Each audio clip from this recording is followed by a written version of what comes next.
Hi everyone, this is Karen Abelia and welcome back again sa ating YouTube channels. So, it's been a long time since the last time that I uploaded a video. I miss you all. Namimiss kong mag-vlog. Oh my God. Hi guys! Good morning! So, nandito na tayo sa Abuno Bridge. Actually, may lakad tayo. Ang ganda ng sunrise dito. Ay, ganun din.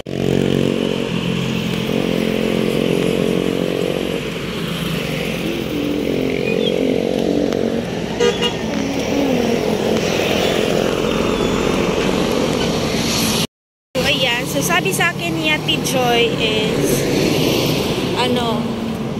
after daw ng Abuno Bridge, tapos meron daw nice, yun, nice car wash. Wait lang, may takong Jesus.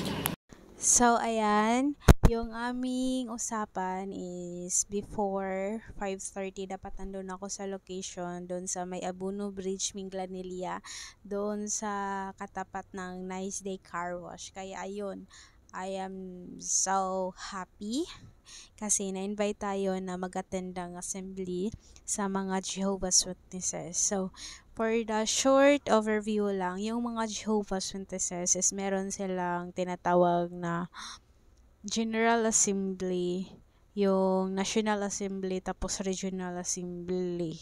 Tapos yung natinan ko, I think that is the Circuit Assembly, yung sa General Assembly ata yun. Ay, nakalimutan ko kasi last month pa talaga tong nangyari tong video na to, guys. So, ayan.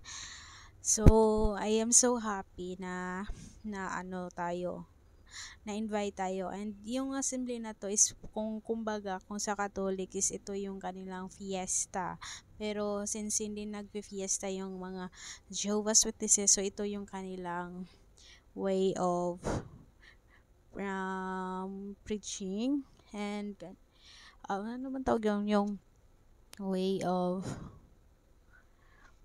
what ay na hindi ko masabi-sabi. Alam nyo ba yung hirap ng buhay-buhay? Basta meron sila kasi tinatawag yung magtipon-tipon lahat ng mga magkakapatid para mag-attend sa kumbaga isang General Assembly, yung kumbaga sa Cebu, whole Cebu City. Ganon.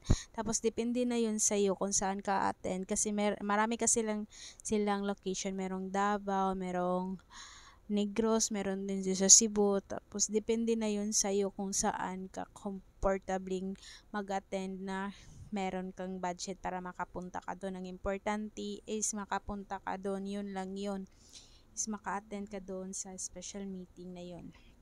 So, ayan. Pagdating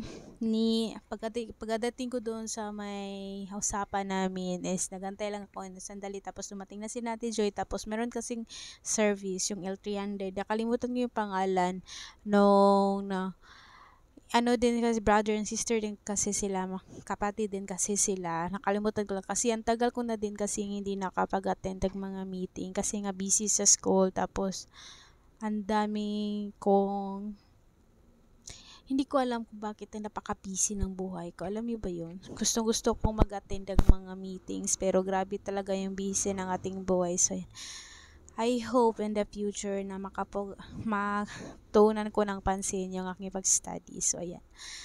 Nag-start yung aming assembly ng 9:45 at exactly talaga yan. Wala talaga yung lalagpas ka pa tapos before ganon sila ka-strict sa oras. Tapos, pagkatapos ng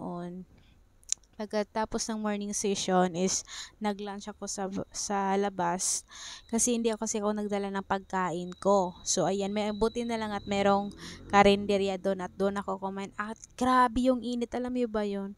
Super lamig ng loob kasi naka-aircon kami. Tapos, paglabas ko, grabe yung init. Para kang tinutusta. Tapos, ayun, pagbalik ko sa loob is nanginginig na ako. Parang nandun nag-start yung aking pagkakasakit. So, ayun.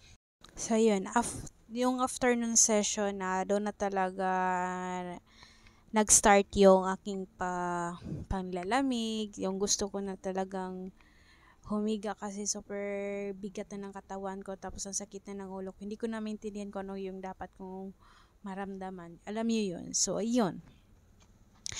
Natapos na yung assembly is gusto ko na talagang lumabas kasi nilalamig na talaga ako. Pero inaantay kasi namin yung sinakyan namin kanina. That's why I am patiently waiting. I am so thankful. So, I can say that my experience this year is iba siya nung first time kong nag-attend ng assembly, but still, I am super very very thankful and grateful na nagka-attend tayo, and yeah, ang saya lang sa feeling. Basta hindi ko alam kung paano ko siya explain, pero grabe, super saya.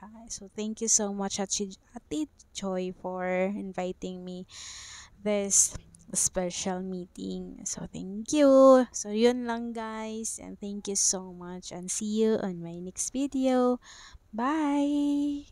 Please like and subscribe.